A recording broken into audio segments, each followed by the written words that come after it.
Amen. Gloire au Seigneur. Alléluia. Alléluia. Est-ce que quelqu'un peut saluer son voisin avec une très bonne parole? Alléluia. La joie du Seigneur, c'est notre force. Est-ce que quelqu'un est dans la joie? Qu'il acclame le roi des rois, le roi de gloire. Que les portes lèvent leur linteau ce soir et qu'elle fasse entrer le roi de gloire. Qui est ce roi de gloire? C'est Jésus. Amen.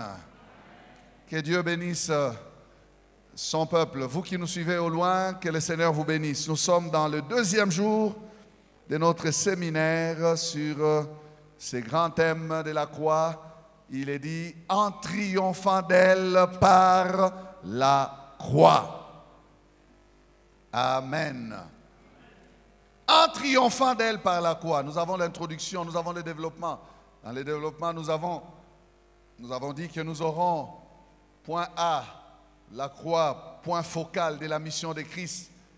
Deuxième point B, la croix, arme fatale de destruction des œuvres des ténèbres. Troisième point, la croix, source de grâce totale. Et suivra la conclusion. Amen. Hier, nous étions en train de dire que Jésus-Christ est entré dans ce monde et il a confessé sa mission. Il est venu, il a dit à son Père, parlant au Père, tu n'as voulu ni holocauste, ni sacrifice. Tu n'as pas agréé.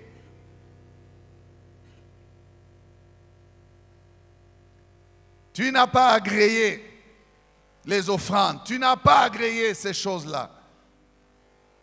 Mais tu m'as formé un corps. Il est question de moi. Dans le rouleau du livre, il est question de moi. Alors je viens. Et je viens, oh Dieu, pour faire ta volonté. Jésus s'est présenté et à son Père et à ceux qui le cherchaient, qui cherchaient à le prendre. Il a dit que c'est moi que vous cherchez. Laissez aller les autres parce que je suis venu, c'est moi. Jean-Baptiste l'a présenté disant qu'il était qui? Le lion de la tribu de Juda. C'est ça? Il a présenté qu'il était qui? L'agneau de Dieu. Amen. Même quand Jean-Baptiste lui-même a flanché dans sa foi, Jésus a confirmé qu'il était en train de faire l'œuvre pour laquelle il était venu. Il est venu en agneau dans sa première venue parce qu'il ne devait pas, bien aimé, établir les règnes dans cette venue-là. Nous avons parlé de cela hier. C'est un sauveur qui est venu s'occuper d'abord de l'homme avant de s'occuper de la délivrance des nations et de les subjuguer au règne de son Père. Ça sera la phase de sa seconde venue. Amen. Les Juifs sont perdus à cause de cela. Ils attendent le Messie jusqu'à ce jour alors qu'il était parmi eux. Ils ne l'ont point reconnu. C'est comme ça que vous entendez la parole de Dieu déclare qu'il est venu chez les siens ne l'ont pas accueilli, accepté. Il s'est tourné vers les autres là, toi et moi. À tous ceux qui l'ont reçu, il leur a donné quoi? Le pouvoir de devenir enfants de Dieu, d'être bénéficiaire du travail qu'il a accompli à Golgotha, d'être bénéficiaire de sa vie. Il est venu donner sa vie et il a donné en mourant à la croix pour toi et moi. Et hier, nous avons adoré le Seigneur pour dire, quel homme qui n'a pas vécu pour lui-même. Il est venu pour vivre et pour mourir. Il est venu pour aller entrer dans la mort, pour aller s'identifier à ceux qui étaient mortels. Parce que le diable les retenait captifs dans la mort, parce que le diable dominait sur eux. Il a attaqué jusque dans ce dernier retranchement pour aller lui ravir ce pouvoir-là sur la mort. Alléluia. C'est à cause de toi, c'est à cause de moi qu'il a été ainsi malmené, maltraité.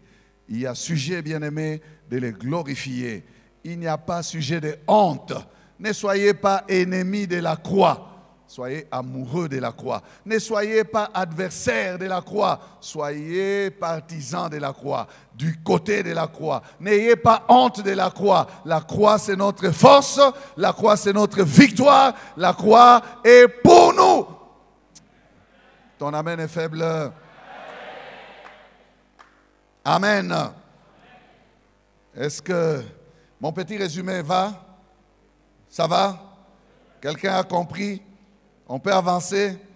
Il y a de la matière et aujourd'hui c'est un nouveau jour. Nous prenons le point B. Ce sera le point de ce jour. Point B.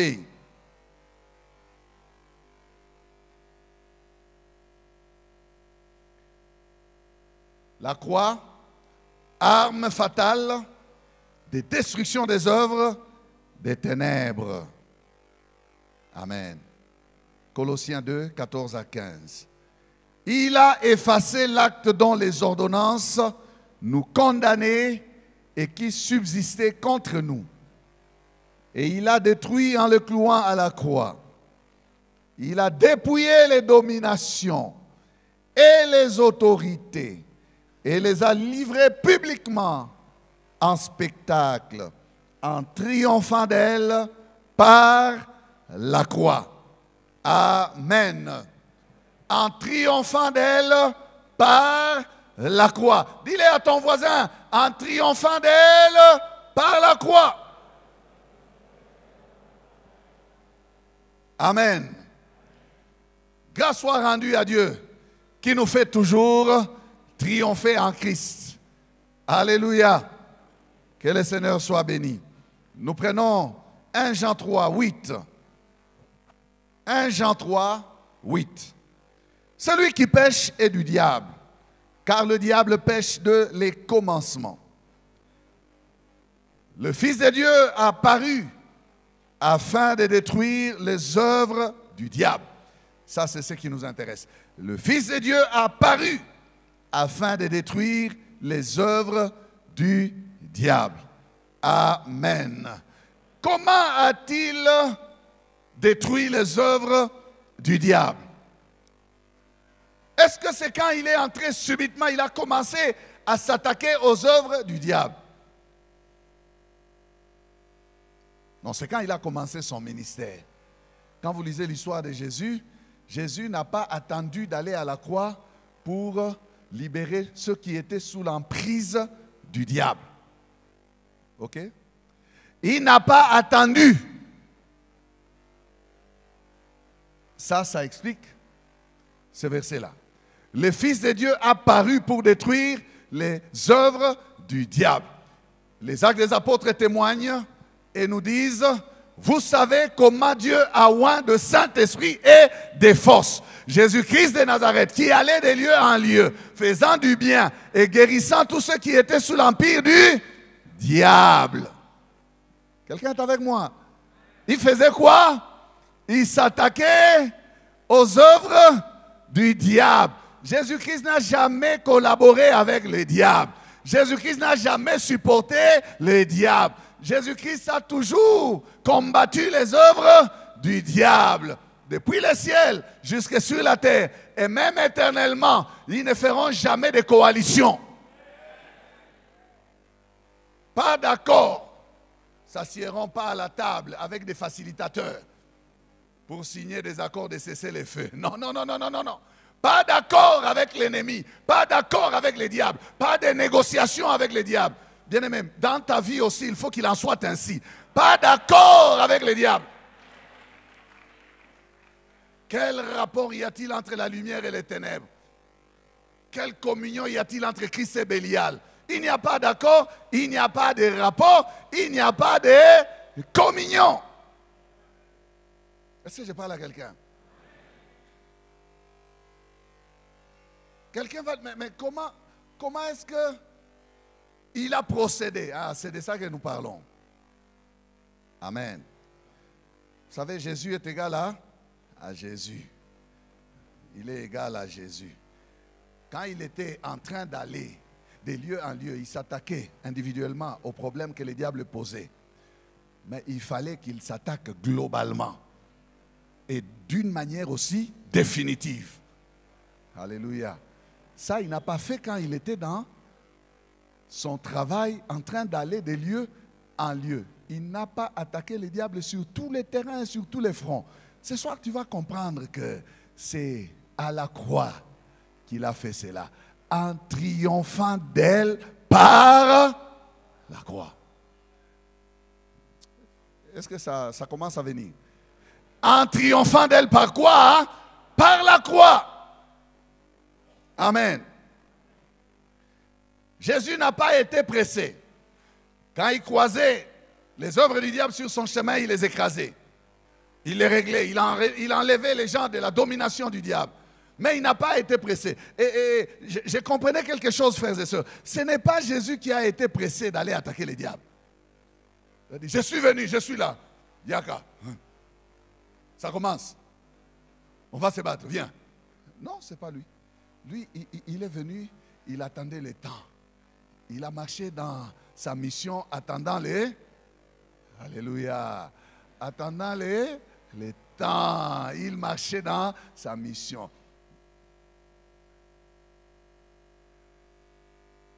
Il a eu même l'occasion. Le diable l'a suivi au désert.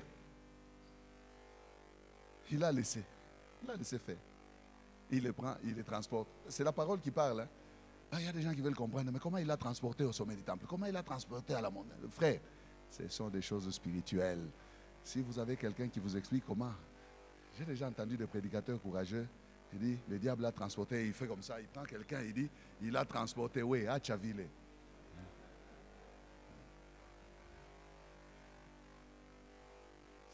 Ça l'engage que celui qui veut expliquer.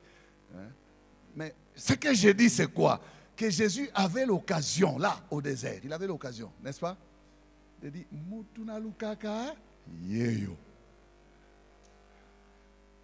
Il s'est présenté à moi. Bon. J'aimerais réfléchir avec vous. S'il avait attaqué à ce moment-là, la croix serait possible. L'évangile serait prêché. Les disciples auraient eu à connaître sa vie. Non. Il ne les avait pas encore choisis. Il était entré au désert. C'est quand il ressort que sa mission commence. Vous voyez, Jésus a fait chaque chose à son temps. Il n'a pas été pressé. Toi, des fois, tu es pressé. Tu n'es pas sur le terrain approprié. Tu vas perdre la guerre. Est-ce que je parle à quelqu'un? Tu vas perdre la guerre. La guerre mérite préparation. La guerre mérite sagesse. La guerre mérite stratégie. La guerre mérite une étude appropriée aussi des temps et des circonstances. C'est pas vaille que vaille. Tu t'engages dans... Oh non, parce que je l'ai vu. Je l'ai vu. J'étais en train de passer en ville. Je l'ai vu. J'ai dit, je ne les laisse pas aujourd'hui. Est-ce que tu avais le programme de les prendre ces jours-là, de les suivre ces jours-là, de les combattre ces jours-là? Est-ce que quelqu'un comprend? Qu'il apprenne la patience de Christ. Amen. J'ai dit qu'il apprenne la patience de Christ. Christ a fait, il a fait semblant ce jour-là. Oh, si tu es fils de Dieu, fais ceci. Il refuse. Oh, s'il faut ceci, prosterne-toi. Il refuse. Oh, la gloire de la terre est à moi, je te la donne. Il refuse. Satan regarde, il dit, mais ce monsieur, il est comment? Sur tous les fronts, j'essaye. Il ne crée pas les hostilités. Il est en train de me répondre. Oh, il est écrit. D'ailleurs, lui aussi, il est aussi écrit. Et puis finalement, Satan se retira. Qu'est-ce qui est dit là? Il s'est retiré. Regardez, qui contrôle les moments de l'attaque? C'est Satan. Il se retira jusqu'à attendre une occasion favorable. Il dit, ça n'a pas bardé aujourd'hui. Je pars. Ça bardera certainement un autre jour. Je le chercherai. Alléluia. Est-ce que vous comprenez? Amen. Satan et ses acolytes se sont donc mis dans la pensée de contrecarrer la bonne marche de Christ, d'attaquer Jésus. Et il a eu des acolytes humains, pas seulement les esprits. J'aimerais, avant d'avancer, vous parler d'abord de cette équipe, des personnes qui ont été dans la coalition qui a attaqué physiquement et qui ont préparé le travail du diable. Ce que j'appelle des acolytes du diable. Et dans ces stratégies de combat, le diable a même utilisé l'infiltration. L'infiltration. La première personne que je cite de cette équipe, des personnes qui ont été dans la coalition diabolo-satano-humaine.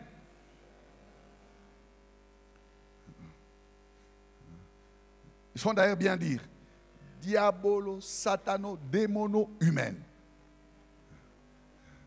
Donc, il y a tout le monde là-dedans. Les diables, les satans, les démons et les hommes. Une coalition bien fournie. J'ai parlé de l'infiltration. Est-ce que quelqu'un a l'inspiration? C'est qui a infiltré l'équipe de Jésus? Ah, toi tu as réussi, c'est Judas. Judas! Le diable a travaillé avec la stratégie de l'infiltration. Il a pris cet homme du nom de Judas. Écoutez ce que la parole de Dieu nous donne comme explication à propos de Judas. C'est Christ lui-même qui parle. Jésus est terrible, mes frères. Jean 6, versets 70 à 71, ou 70 à 71. Jésus leur répondit, « N'est-ce pas moi qui vous ai choisi, vous les 12 ?» Point d'interrogation. « Et l'un de vous est un démon. » C'est moi qui appelle Judas démon. C'est qui? 71. Il parlait de Judas Iscariote, fils de Simon, car c'était lui qui devait le livrer, lui l'un des 12. Amen. Premier dans cette équipe-là, Judas Iscariote. Il était là, il marchait avec Jésus, mais il était en train de se préparer à vendre Jésus. À trahir le Seigneur. Judas était là. Jésus dit, l'un de vous est un démon. Est-ce que Jésus veut dire que Judas est un démon qui est un esprit démoniaque? Non. Le verset 71 nous présente les origines de Judas. Il est fils de Simon, n'est-ce pas? On connaît son village, il est d'Iscariote. Ok? On est ensemble? Donc quand il dit l'un de vous est un démon, ça veut dire que ce sera par lui que le démon passera. Il va se laisser posséder par le diable. Et vous connaissez le moment où cela va arriver, si vous lisez votre Bible. Satan entra dans Judas. Je pense qu'on va lire cela.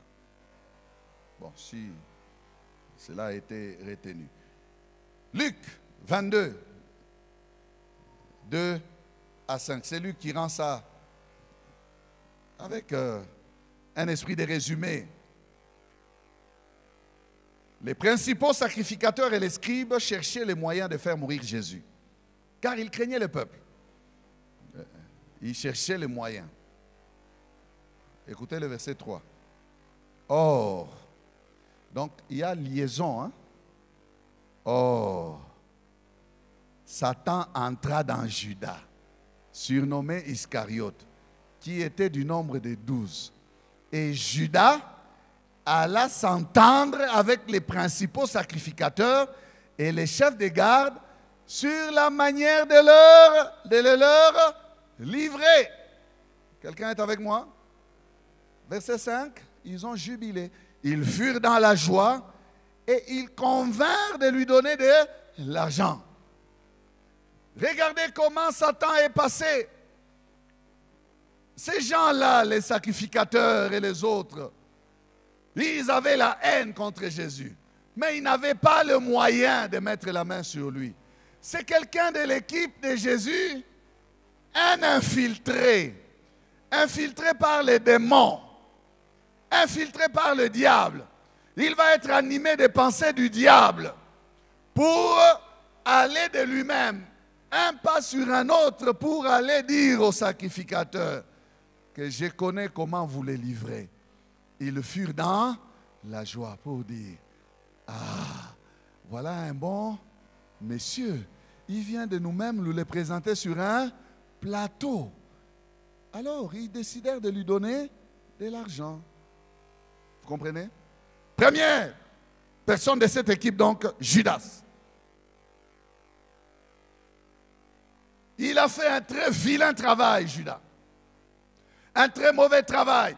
Parce que par Judas, les équipes ont commencé à se joindre les unes aux autres. Par le travail de Judas, les équipes se sont rapprochées d'éloignées qu'elles étaient. La seconde équipe, l'équipe des sacrificateurs, des scribes et des pharisiens, appelons ce groupe les Juifs. Tous les Juifs qui n'aimaient pas Jésus ont coalisé contre lui. Ils ont voulu stopper le ministère de Jésus. Pour eux, c'était tout simplement des problèmes religieux. Ils avaient, pendant que Jésus exerçait son ministère, tout fait pour l'empêcher de percer. Ils n'ont pas réussi. Par des questions captieuses, des questions difficiles, des questions de doctrine. Jésus avait une sagesse supérieure à la leur. Ils ont échoué. Ils cherchaient toujours une occasion pour l'accuser selon la loi de Moïse. Ils ont échoué. Alors, Judas leur a présenté les moyens pour entrer. Vous comprenez? Judas leur a présenté les moyens pour entrer. D'eux-mêmes, ils avaient échoué. Pour eux, les problèmes, c'était lesquels? Le problème, c'était la jalousie. Ils étaient jaloux de Jésus. Jésus entraînait tout le monde vers lui. Et il perdait la foule. Quand il vient au temple, c'est lui qu'on cherche. C'est lui qu'on écoute. Il enseigne. Alors, ils étaient aigris, haineux. Ils avaient aussi des raisons de dire, enlevez cette personne. Écoutez ce que l'un d'eux va dire. Dans Jean 11, ils ont pris la décision de les tuer. Alors, les principaux sacrificateurs et les pharisiens assemblèrent le Sanhédrin et dirent, que ferons-nous? Car cet homme fait beaucoup de miracles. Si nous le laissons faire, tous croiront en lui. Et les Romains viendront détruire et notre ville et notre nation. Faux prétexte. Quand ils se réunissaient, les Romains n'ont pas détruit. Quand Jésus va réunir les gens, quand tout le monde va croire en lui, les Romains viendront détruire et la ville et la nation. Alors écoutez, 49, l'un d'eux, Caïphe, qui était souverain sacrificateur cette année-là, leur dit, vous n'y entendez rien, vous ne réfléchissez pas qu'il est dans votre intérêt qu'un seul homme meure pour les peuples et que la nation entière ne périsse pas. Frère, ajoute le verset qui suit. Vous allez entendre l'explication des gens, il va dire, ce monsieur n'a pas parlé de lui-même. Or, il ne dit pas cela de lui-même, mais étant souverain sacrificateur cette année-là, il prophétisa que Jésus devait mourir pour la nation. Ah. Regardez comment Dieu entre dans leur cœur pour dire, ce que vous voulez faire là, faites-le. Toi, le souverain sacrificateur, c'est toi qui dois présenter normalement l'agneau pour les péchés du peuple. Alors, c'est toi qui dois parler de ces choses pour que mon agneau à moi monte sur l'autel et qu'il livre son corps pour que les péchés de tout le monde soient pardonnés. Vous comprenez comment Dieu fait? Il était entré dans cet homme-là. Alors il dit, vous n'y entendez rien. Vous ne saisissez pas qu'il est de l'intérêt de la nation qu'un seul homme meure. Un seul homme peut mourir pour toute une nation. Cet homme-là, c'est qui? C'est Jésus. Amen. Troisième catégorie, je parle des ennemis qui sont dans la coalition. Il va y avoir Hérode et Pilate. Je les mets ensemble car ils sont du même côté aussi, du côté du pouvoir politique. Eux, ce sont des hommes qui dirigent effectivement, ils ont le pouvoir politique. Hérode, c'est un roi juif, mais qui était assujetti à Rome, parce que c'est la domination romaine qui était en ce moment-là en train de gouverner presque tout le monde d'alors, de l'époque. Ils étaient soumis aux Romains. Donc Hérode, quand on lui a amené Jésus, Hérode s'est trouvé incapable de prendre une décision de mettre quelqu'un à mort, parce que ce sont les Romains qui condamnaient à mort. C'est comme ça qu'il va apprendre d'ailleurs que Pilate est ici, il est à Jérusalem. Ok, ah oui, comme il est ici, il faut que je lui envoie Christ. Le fait que Hérode envoie Christ à Pilate, la parole de Dieu nous dit, on va lire cela. Luc 23, verset 11 à 12. Hérode, avec ses gardes, le traita avec mépris. Et après s'être moqué de lui et l'avoir revêtu d'un habit éclatant, il le renvoya à Pilate. Ces jours même, Pilate et Hérode devinrent amis, d'ennemis qu'ils étaient auparavant. Écoutez ça.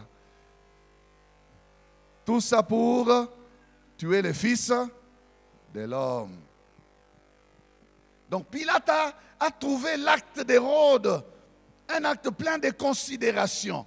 Comment tu m'associes à un dossier comme celui-ci?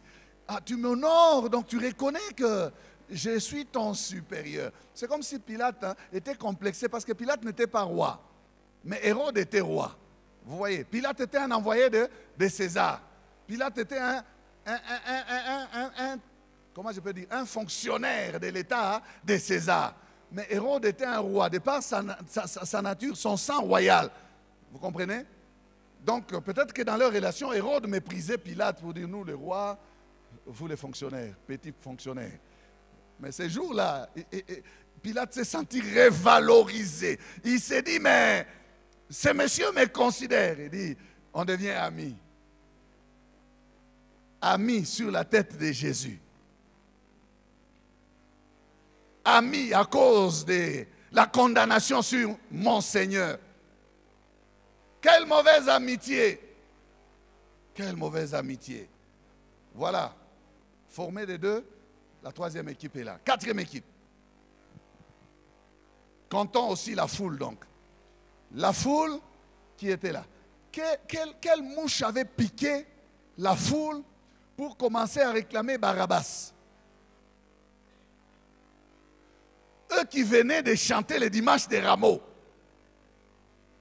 Hosanna, Hosanna, au fils de David. Béni soit celui qui vient au nom du Seigneur. Qu'est-ce qui les a touchés pour changer? Ils ont commencé à crier, crucifie, crucifie-le, ôte, ôte, crucifie-le. Pilate dit, crucifierai-je votre roi? Ils ont dit, nous n'avons pour roi que César. Celui-ci n'est pas notre roi. Ils l'ont renié. Ils se sont fait ennemis de Jésus. La foule. Bien-aimés, ne suivez jamais la foule. Ne recherchez jamais l'approbation de la foule. Elle peut vous élever aujourd'hui et vous lyncher demain. Hein? Surtout les politiciens. Est-ce que je parle à un politicien? La même foule là. C'est la même foule. Ils ont applaudi, ils ont chanté. Et puis ils ont dit, enlevez-nous cet homme-là. Pilate va dire à la foule, écoutez, mais raisonnez un peu, c'est un innocent. Vous voulez que nous puissions verser le sang innocent? Ils vont dire, 27-25, Matthieu, 27-25. Et tout le peuple répondit, que son sang retombe sur nous et sur nos ennemis. Sur nos enfants. Je parle des ennemis de Jésus, donc l'ennemi est dans la bouche. Que son sang retombe sur nous et sur nos enfants. Que son sang retombe sur nous et sur nos enfants. Entre parenthèses, vous savez que leurs enfants payent jusqu'aujourd'hui. Partout où ils sont poursuivis pour rien. Des fois, on les poignarde en pleine route, pour rien. Le sang du juste. Ils ont demandé cela, que son sang retombe sur nous. Au lieu de s'arrêter sur nous,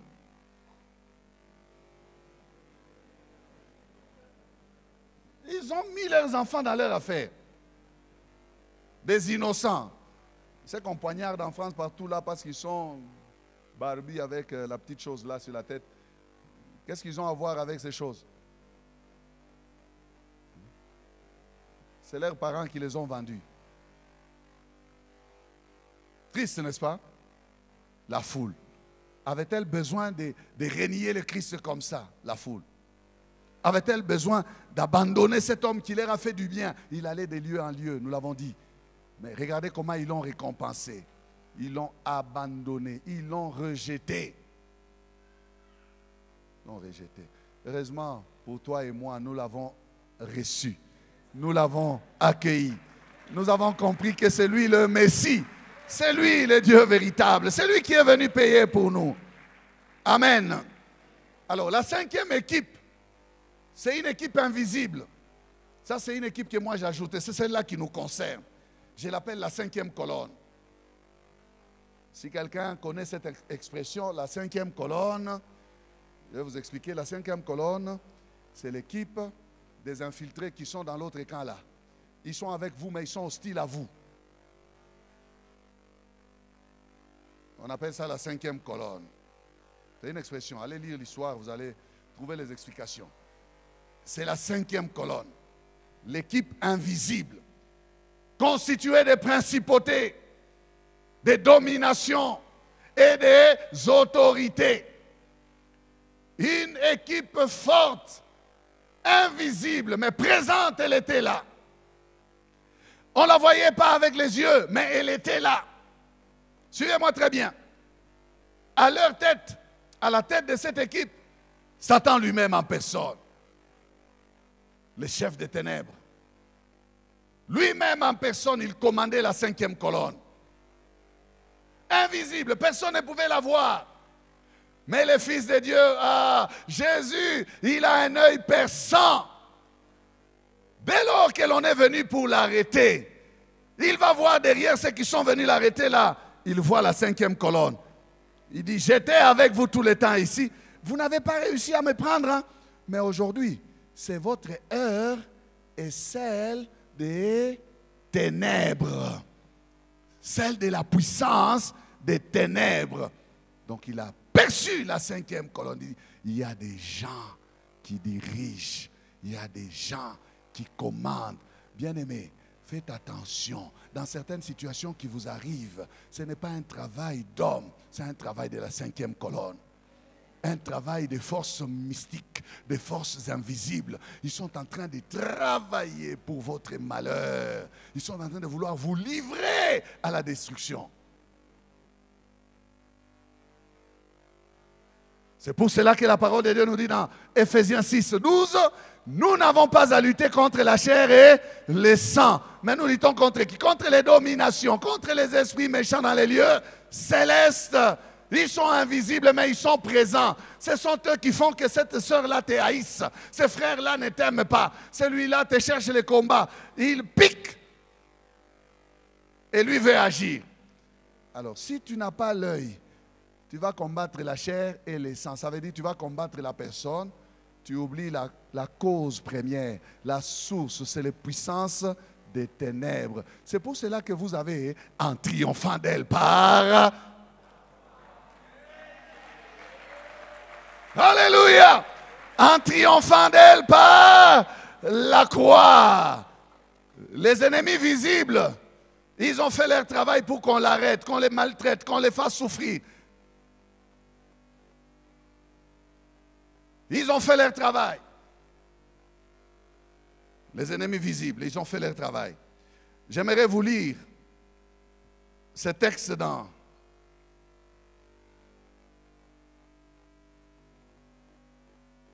la parole de vie. Écoutez ce texte. Écoutez ce texte.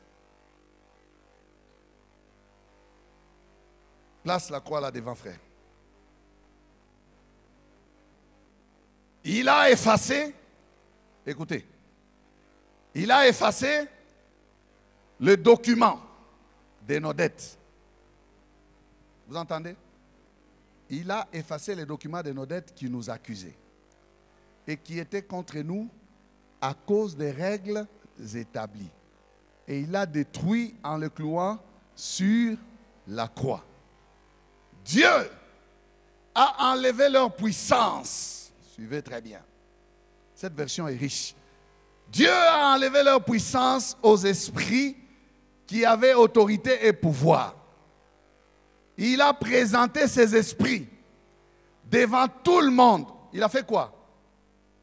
Il a présenté ces esprits devant tout le monde et les a traînés comme des prisonniers dans le défilé victorieux de son Fils. Amen. J'ai dit ici que derrière ceux qui ont crucifié Jésus, il y avait la 5e colonne, constituée de quoi? Des véritables commanditaires. Les vrais acteurs, ce sont ceux-là, les décideurs, les commanditaires, les esprits, les esprits, les esprits. Il y a un mot qui m'intéresse là, que Jésus a détruit sur la croix les règles établies. Le pouvoir des règles établies.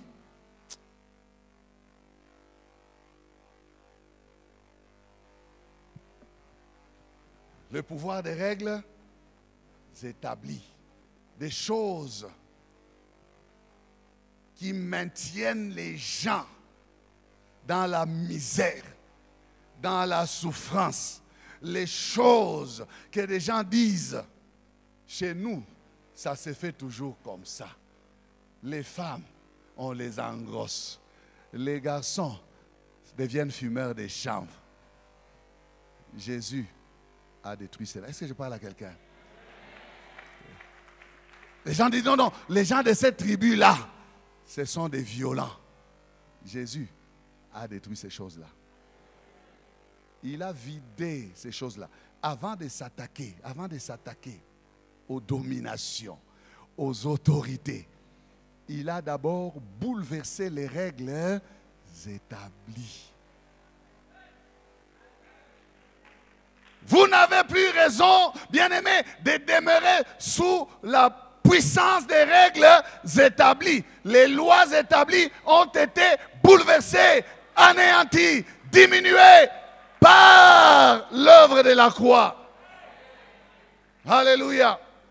Par l'œuvre de la croix. Ça, c'est au verset 14 que la version Parole de vie nous dit ça. Mais au verset 15, elle nous montre la 5e colonne. Elle dit, Dieu a enlevé leur puissance. Dépouiller, ça veut dire enlever la puissance de quelqu'un. Amen. Le réduire à la faiblesse. Amen. Alors, mon ami Drummer, prends tes bâtons. Comment il a fait cela? J'aimerais vous montrer, mes frères et sœurs, le pouvoir de Christ. C'est-à-dire qu'avant que Christ ne monte sur cette croix, Christ avait une puissance telle que le fait qu'il prenne la croix et qu'il commence à aller vers Golgotha, il a marché, passant par des vallées, par les rues de Jérusalem et tout ça.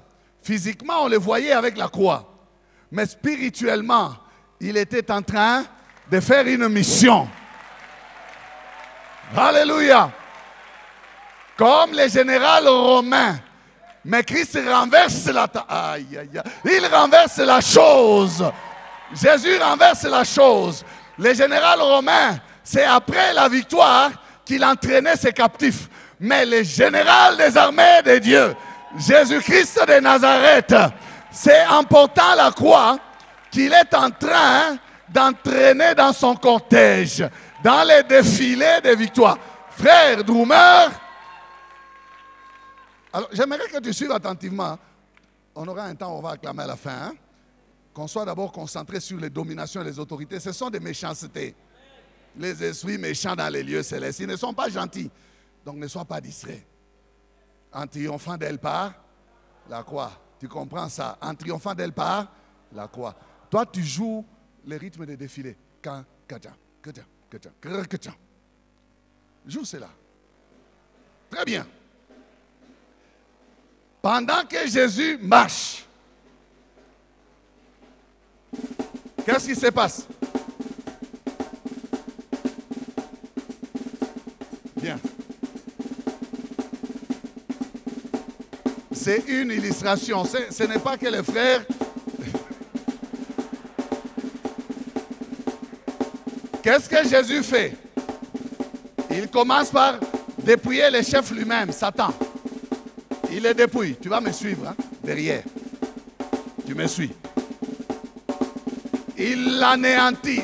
Frère, pour l'épaule. Tiens. Diminuez le volume, qui ne nous dérange pas. Il a lié, il a dépouillé le chef de domination et des autorités lui-même en tête. Il avance, n'est-ce pas? Ce que nos amis font sur la route, là, les chemins de la croix, c'est ce que je fais maintenant, aujourd'hui. Il avance. Toi, tu viens. Il prend la domination qui est la plus rapprochée de l'autre. Il la dépouille. L'esprit des morts. Il n'a pas de force. Je vais prendre aussi une femme. Hein? Bien. L'esprit de jalousie. Il dépouille. Il dépouille. Qu'est-ce qu'il fait? Pendant qu'il avance, ils les suivent dans son défilé. Il les a entraînés dans les défilés, dans son cortège. Ils sont dans quel état? Dans un état de dépouillement, pas dans un état de force. Et j'aimerais vous dire que l'homme qu'on appelle Jésus, il a la puissance telle que aucun d'entre eux ne pouvait lui résister ce jour-là. Aucun. Il est en train de les dépouiller tous, un à un. Mon frère. Ah non. Oui, toi.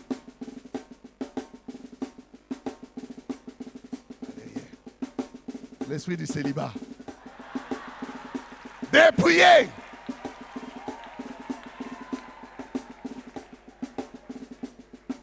Dépouillé. L'esprit de pauvreté. Sans force. Dépouillé. Il marche, il continue à marcher. Vous me fouillez des regards, je sais que vous me fouillez des regards. Je ne vous dérangerai pas. Nous continuons, on va trouver dehors. Il continue. Il est en train de réduire à l'impuissance ses ennemis. Il est en train de réduire à l'impuissance ses ennemis. Il réduit à l'impuissance ses ennemis. Hein? L'esprit de guerre vient. Dépouillé. L'esprit de guerre est dépouillé. Ils sont liés. Tenez-vous la main dans la main. Jésus est en train de les lier, de les ligoter. Il les enchaîne. Viens. Lui, c'est l'esprit d'infidélité.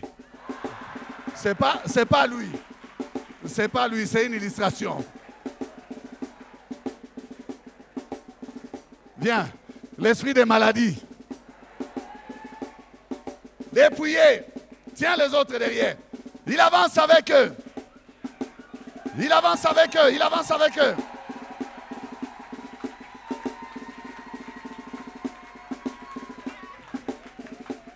L'esprit d'occultisme est lié. Il entraîne les autres et il marche avec eux. Continue, c'est le défilé, frère. Défilé.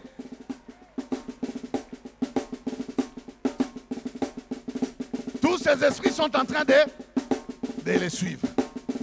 Il les a dépouillés. Ajoutez les autres esprits. Quel esprit? L'esprit de chômage. Viens.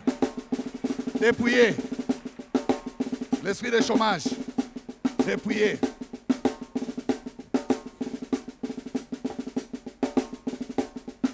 Regardez. On peut en ajouter, n'est-ce pas? Mais qu'est-ce qui se passe? Il a commencé par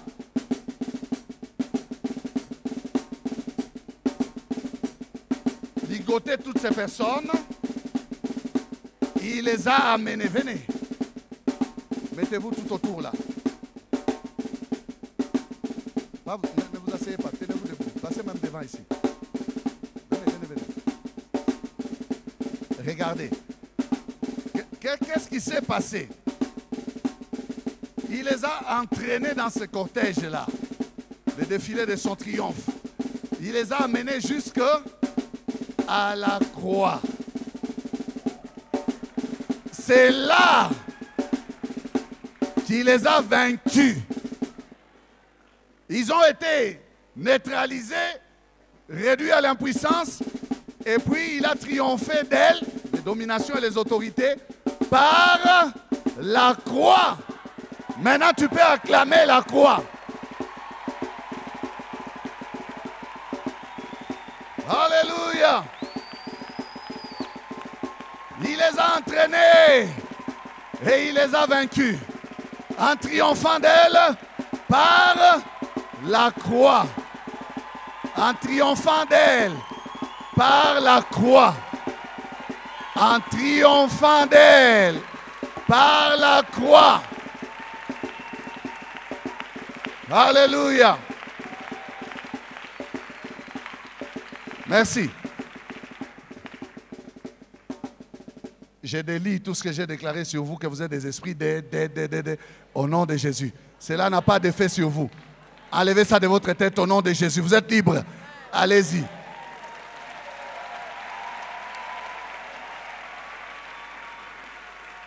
Eux, ce sont des hommes, ils ne sont pas des esprits. Alors, mon frère, ma soeur, quel est ton problème? Quelle est ta situation? Comment est-ce que tu cherches à régler ta situation, toi qui es combattu, attaqué par la 5e colonne? C'est par la croix que tu devras déclarer ta victoire. Parce que par cette croix-ci, c'est là les lieux. Quand ils s'élèvent pour t'attaquer, viens frère, ils sont partis à l'avant, hein? Viens. Ils s'élèvent pour t'attaquer. Il vient vers toi. Toi, tu es déjà passé par la croix. N'est-ce pas? Présente-lui la croix. Dis, dans ma vie à moi là, les affaires des démons là ne traînent pas. Parce que moi, j'ai été crucifié avec Christ à la croix. Là où il vous avait vaincu, là où il vous avait gagné, c'est là où moi, j'ai eu ma victoire. Tu viens me déranger, toi, petit démon. Tu n'as pas de place chez moi. Regarde, n'est-ce pas que tu avais été vaincu ce jour-là? Et lui, qu'est-ce qu'il va faire? Il va fuir. Il va fuir. Alléluia. Il va fuir.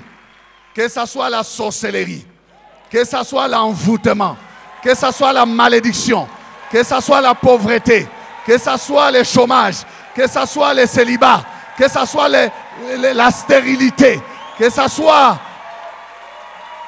la maladie, que ce soit, hein? En triomphant d'elle par la croix. En triomphant d'elle par la croix. Que l'expérience de la croix soit ton expérience. Aucun démon ne te gagnera. Aucun esprit ne te dominera. Parce que les dominations, les autorités ont été clouées là, à la croix.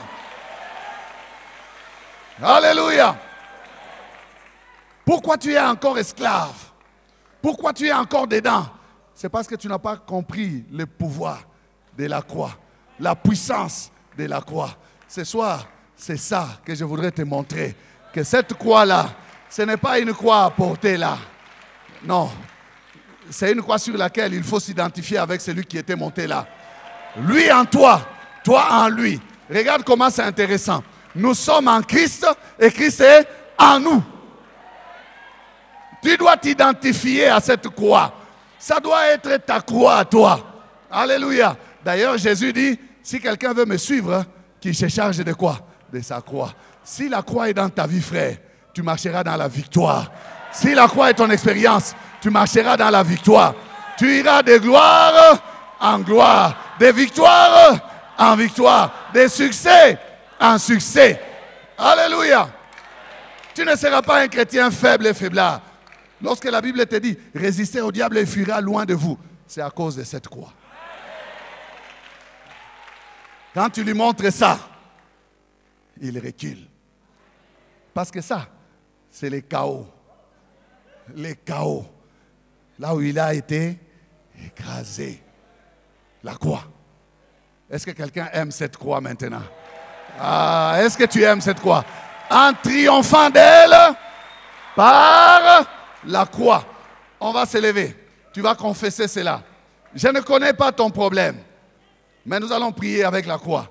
Tu vas présenter la croix dans ta famille, la croix dans ta maison, la croix dans ta santé, la croix dans tes affaires, la croix pour dire, toi domination, pourquoi tu me cherches des problèmes? Regarde la croix, regarde à la croix. C'est là que tu as été vaincu. Pas de place ici. Allez, Ouste, va-t'en au loin de moi, parce que tu as été vaincu à Golgotha. Commence à parler. Commence à prier. D'abord, tu pries toi-même. Ensuite, on fera un petit appel. Pas très grand, hein? Juste un petit appel.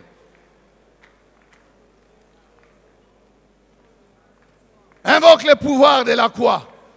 La puissance de la croix. L'homme qu'on appelle Jésus n'est pas n'importe qui. L'homme qu'on appelle Jésus n'est pas n'importe qui. Il a dépouillé les dominations et les autorités. Il les a livrées publiquement en spectacle, en triomphant d'elles par la croix. Il a triomphé de la maladie par la croix. Il a triomphé de la pauvreté par la croix. Il a triomphé de la misère par la croix.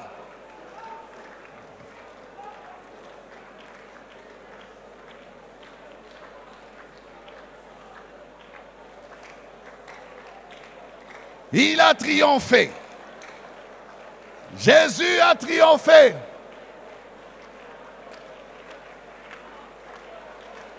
Avant même qu'il ne meure, il les avait déjà dépouillés. Réduits à l'impuissance. Réduits à l'impuissance. Ils sont sans force. Ceux qui te combattent sont sans force. Ceux qui te poursuivent sont sans force. Tu es libre. Tu es libre à cause de la croix. Libre à cause de la croix. Libre à cause de la croix. Libre à cause de la croix. Tu es libre. Libre à cause de la croix.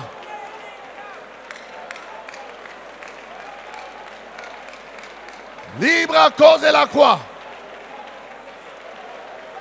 Confesse le pouvoir de la croix.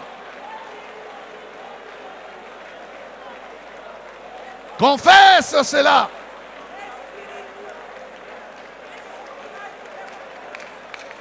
Le pouvoir de la croix. La puissance de la croix.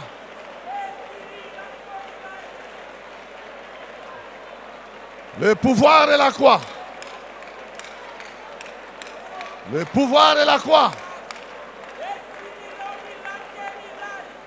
Quelles que soient ses dominations, ce soir, il te lâche.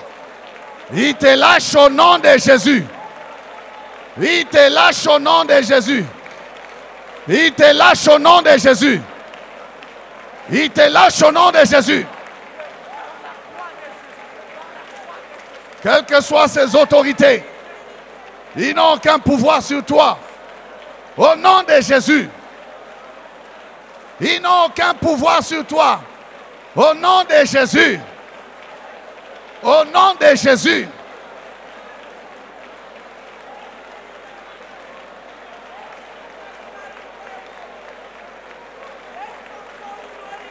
Proclame, proclame, proclame. Prends le temps de proclamer ce pouvoir. La croix de Jésus dans ta vie. La victoire de Golgotha dans ta vie. Le pouvoir de la croix dans ta vie. Dans ta famille. Dans ta maison. Au nom de Jésus. Si tu es enfant de Dieu, tu es au bénéfice de Golgotha. Tu es enfant de Dieu, tu es au bénéfice de Golgotha. Les lois établies ne sont plus dominatrices sur toi. Les règles établies ne sont plus dominatrices sur toi. Jésus les a cloués à la croix. Il les a cloués à la croix. Jésus les a cloués à la croix. Il les a cloués à la croix. Bien-aimés, nous vous remercions d'avoir suivi ce message et nous prions pour que la grâce du Seigneur continue à agir dans votre cœur et que le message puisse apporter des fruits pour lesquels Dieu l'a envoyé chez vous. Nous voulons juste vous encourager à vous qui n'avez pas encore donné votre vie à Christ, à faire cette prière avec nous maintenant et à faire cette prière avec un cœur ouvert et une décision venant de votre cœur. Vous pouvez juste prier avec nous maintenant, en répétant ces paroles après moi et en disant ceci. Seigneur Jésus, je t'ouvre mon cœur, je te donne ma vie. Sois mon Seigneur et mon Sauveur. Pardonne mes péchés, Seigneur. Inscris mon nom dans ton livre de vie. Je m'abandonne à toi. Que le Saint-Esprit m'aide à te suivre et à te servir. Merci pour la nouveauté de vie et merci pour, Seigneur, au Dieu de gloire, l'obéissance à ta parole que tu crées en moi. Parce que c'est toi qui crées le vouloir et le faire, selon ton bon plaisir. Je te dis merci. Amen. Que Dieu vous bénisse parce que vous avez pris la décision de devenir chrétien et de vous engager à suivre Jésus et à les servir. Vous pouvez nous contacter au numéro qui apparaît à l'écran et nous serons toujours disposés à répondre à vos questions, à vos préoccupations. Nous sommes là pour vous servir et nous serons aussi heureux d'avoir un temps de prière avec vous dans nos installations 6 avenue Kasavubu, Sandoa, à l'église La Parole Éternelle ici à Lumbashi. Que Dieu vous bénisse, que sa grâce et sa paix soient dans vos maisons. Au revoir, nous vous aimons.